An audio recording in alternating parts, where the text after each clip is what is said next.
May bagal daw tayo amin. Kamusta po kayong lahat? Sana po nasa mabuti kayong kalagayan saan man panig yung mundo naroroon. Yun o. For today's video po ay maaga pa. Habang nagpapaano po ako ng lulutuin mamayang hapunan na munggo ay babalik po ako dun sa babuyan. Magtatabas-tabas po muna ako doon para sayang pa po yung magagawa ko. Kasi maaga pa naman. Para bukas, konti na lang po yung tatabasan ko doon. Kaya samahan niyo po muna ako na magtabas. Ito, may dala akong pantabas at saka tubig. Para pag nauhaw, hindi na po ako uuwi. Yan. Para po hindi sayang yung oras. Kasi bukas po, pagka doon naman po sa likod ng bahay ang tatabasan ko. Kasi madamo na rin po doon. Matataas na yung damo doon. Para hindi po tayo anuhan ng ahas. Siyempre, mga lamok. At hindi po pangit tignan. So, samahan niyo po muna ako dito. Sa babuyan. Set up ko lang po tong camera bago po tayo magsimula. Isay!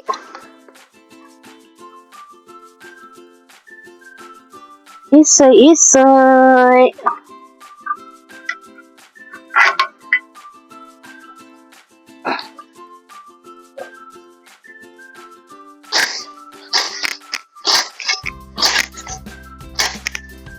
Para po hindi anuhan ng ahas yung ulog ng baboy.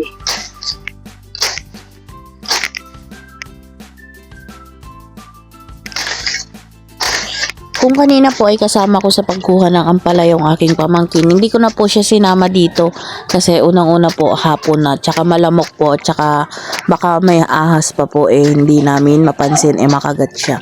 Kaya iniwan ko na lang po siya sa bahay para safe po at hindi rin po nakakaano yung bata. Baka maanuhan po ng ahas or baka maanuhan po kasi makakati po tong mga damo. Kaya iniwan ko na lang po siya at ako na lang po yung nagparito ngayon at kinuha ko na lang po yung stand ng cellphone para naman po kahit papano, kahit di ko hawak ay makapaggawa tayo at makapag video.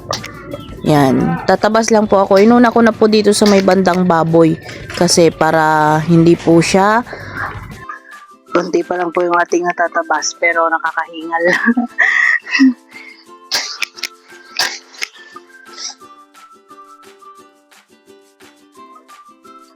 Naiinip na po kasi ako sa bahay kasi hindi naman po ako nakakaalis at hindi rin naman po ako nakakapagtinda sa ngayon. Kaya eto, kung ano-ano na lang po yung ating ginagawa para po malibang. At syempre, makapag-video pa rin po kahit papano. Kasi kung hindi ka hanap ng gagawin mo, wala rin pong maivi-video. Tsaka pangalawa po, para malinis po yung aming paligid. Hindi rin naman po tayo makaalis mag-vlog kasi syempre wala po tayong napasok na budget sa araw-araw ngayon, wala po tayong panggagasolina sa ating motor. So ayan, tsaga-tsaga lang po muna tayo dito at agantay-antay ng kahit papano ay magkaroon po tayo ng pangtinda ulit at makapag-income sa araw-araw.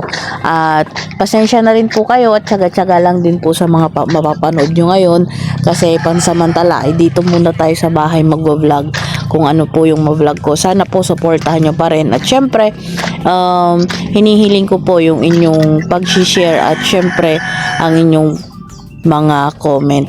Sana po mag-suggest kayo ng mga i-vlog natin dito sa bahay. Ngayon nandito ako. Open po ang ating comment section at syempre lahat po ng aking na-heart, lahat po ng aking nababasa ay hina-heart ko po.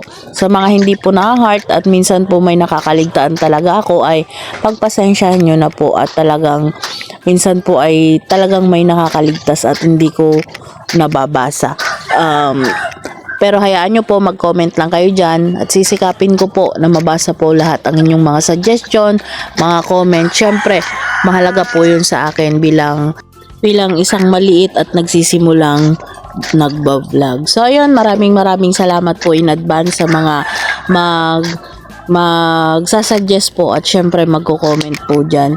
At syempre sa mga hindi rin po natutuwa ay pagpasensyahan nyo na rin po sa kami kung ayun lang po yung nakakayanan namin sa ngayon na i-vlog. Hayaan nyo po, balang araw po siguro or sa mga susunod na mga vlog ay baka naman po masatisfy din po kayo sa aking mga naiisip. Syempre hindi lang po ako makakilos ngayon kasi na mag-vlogs ng mga yung gusto ng iba kasi syempre kulang po tayo sa budget. Buti na nga lang po at nandito na tayo sa probinsya, wala na tayong araw-araw na ay buwan-buwan na binabayaran na bahay. Pero syempre may mga araw-araw pa rin po tayong gastusin tulad ng pagkain at syempre tulad po namin na may pinapakain na baboy. At yun, may mga buwanan din po tayong bill tulad ng kuryente. At yun pong aking load po kasi ay niloload ko yun, buwan-buwan. Yun din po yung aking isang pinagagastusan. Pero minsan po ay wala po kaming upload ng medyo matagal-tagal kasi wala pong load yung ating wifi. Kaya pagpasensyahan nyo na po kung hanggang doon lang po muna yung aking nagagawa or aming nagagawa ni Kuya Lito. Sana sa mga nagmamahal sa amin ay hindi kami iwan at syempre sana nandyan kayo lagi. Ayun ay napakalaking tulong na po sa amin ni Kuya Lito, lalong-lalo na po sa aming pagsisimula dito sa probinsya ng Tarlac. At hindi lang po sa amin ni Kuya Lito ang inyong tulong sa panonood sa amin, kundi sa aking buong pamilya din po. Kahit papano ay nakakapag-share lang din po ako kahit pa konti-konti sa kanila, kahit pang ulam or bigas lamang po sa pang-araw-araw. Kaya ngayon pa lamang po ay sobrang pasasalamat na po namin sa lahat ng inyong suporta, sa mga inyong tulong, sa inyong pagmamahal sa amin ng Kuya Lito. At salamat din po sa mga natutuwa sa aking pamangkin na si Yan, yung aking nagbi-video po minsan na hindi po niya ako hinahayaang masugatan or matinik. Marami daw pong natutuwa at maraming salamat din po at na-appreciate ninyo yung aking pamangkin at sa kanyang kadaldalan.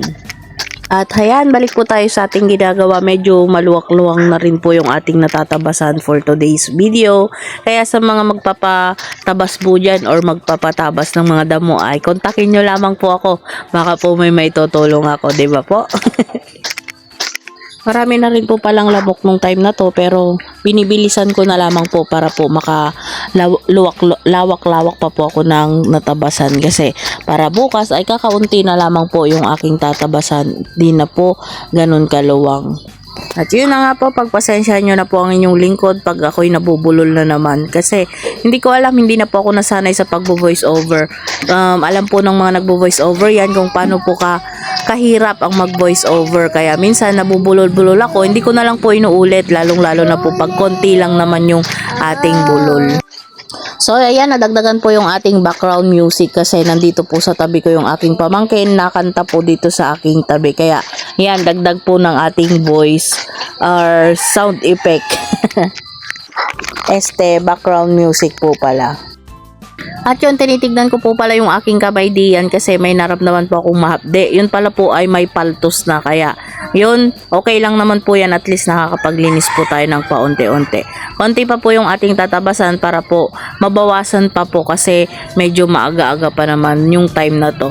At kukunti pa yung lamok, mga 3:30 pa lang po yung kumagat sa akin, charot. So ayan, maya-maya naman po ay uuwi na rin tayo at maya-maya ay magpapahinga na rin kahit papano.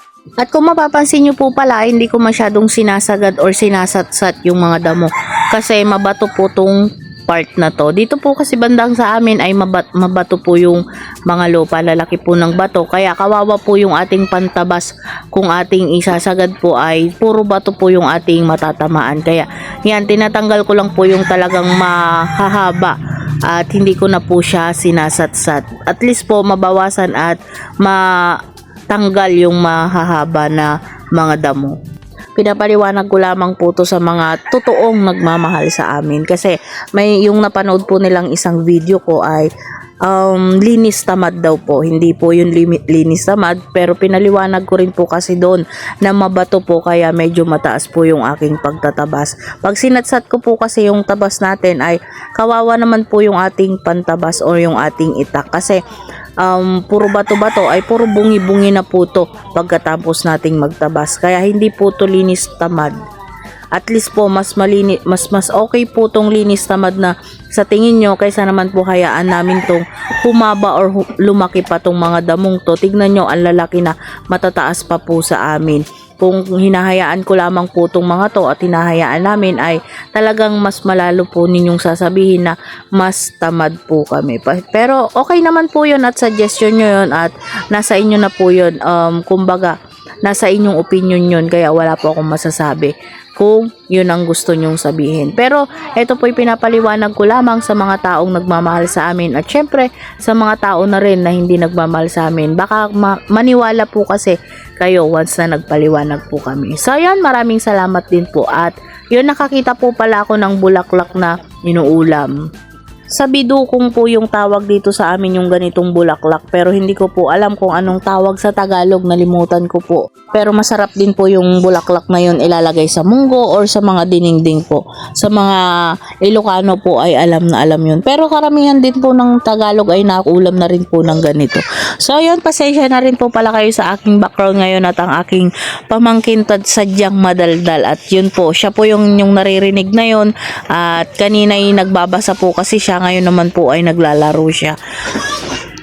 At yun na nga, at pagod ng inyong lingkod, kunin muna natin yung ating tubig, water break po muna tayo. Yan. Diba? Hindi ko lang po naipakita sa inyo, kanina pa po ako laging nainom dyan. Hindi ko na po napapakita sa inyo para po mabilis ang ating paggawa. So ayan, balik pa po tayo, mga konti pa po at tayo mamaya na uuwi at magpapahinga naman po sa bahay. At yun, natatanggal po pala yung ating pangtabas, kaya po ginaganon. Tatanggalin ko po tong mataas na to at mamaya po okay na. Bukas naman po at medyo padilim na sa part na to. Kung mapapansin nyo po, medyo madilim na po dyan sa may likod ko at tinatanggal ko na lamang po tong mataas na to para po bukas ay dito na lamang po tayo sa mababa. Pati po yung ating pangtabas ay pagod na rin at natatanggal na naman. So ayan, tatanggalin ko po ulit tong malalaking to. At nang maya maya ay tayo naman uuwi na. Pasensya na po pala kayo kung may part na paulit-ulit tayo kasi minsan nalilimutan ko na rin po kung may nasasabi na ako na hindi pa or hindi pa. So ayun, minsan may mga ulit-ulit po talagang part yung ating voice over.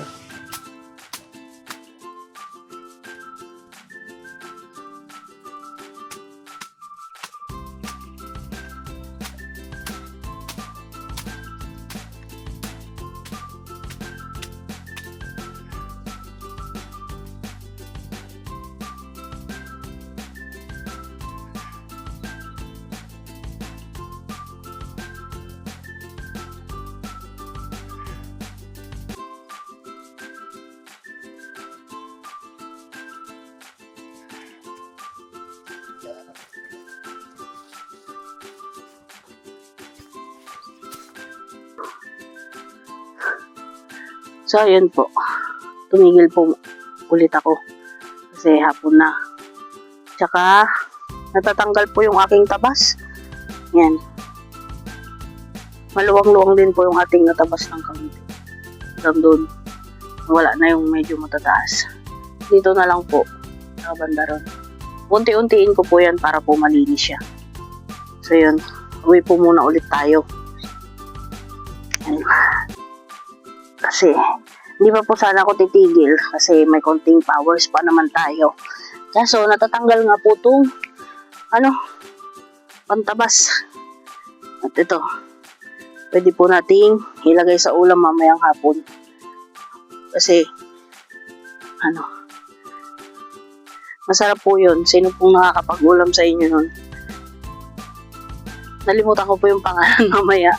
Babanggitin ko po kung ano yung pangalan nitong bulaklak na to. Na ano-ano lang din po sa gubat. Pero napakasarap po nito.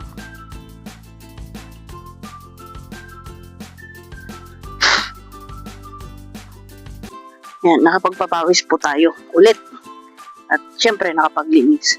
Yun po palang tinatabasan ko na yun. At saka yung tinatayuan ng babuyan ay hindi po sadyang amin. Nakitayo lang po kami. Nakiusap din naman po kami sa may-ari na si Kuya Francis. Yun. Thank you pala Kuya Francis. Kahit lagi ako nagti-thank you sa'yo ay, syempre iba pa rin yung babanggitin ko yung pangalan mo dito. Kuya Francis, thank you po. At, yun palang tinatapasan ko po na yun, baka isipin ninyo maluwang yung aming lupain. Hindi po. Kanila rin po yun kila Kuya Francis. Syempre, bukod po kasi sa para walang maanong ahas doon, syempre, rin yung baboy. Pag nagkaahas doon, syempre, pakonsuelo na rin din po natin sa may-ari ng lupa kasi yun nga pinayagan tayong ng baboyan doon. Ayun, unti-untiin po nating linisin yan para maganda pong tignan. Pero sa ngayon po, dito na po ako sa bahay. Papahinga po muna tayo kasi hinahingal.